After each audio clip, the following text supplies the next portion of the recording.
Hello guys, and welcome to another tutorial video. In this short tutorial video, I'll be showing you how to add TRON coin in Trust Wallet. So in order to add this TRON coin to your Trust Wallet, open up your browser, scroll through, copy its contract address. Now you'd find that it exists on various networks like the Ethereum, the BNB Smart Chain, and TRON. So copy its main contract address, minimize, and then open up your Trust Wallet.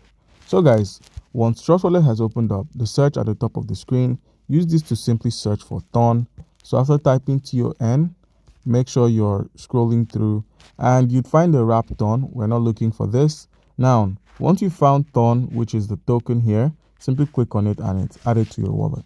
Now, if you can't find this TRON on your wallet, all you need to do is simply head over to the icon at the top right, click on this icon where we have manage crypto. Under the search for TRON, which is the network, and activate it so you can be notified about transactions, both incoming and leaving transactions.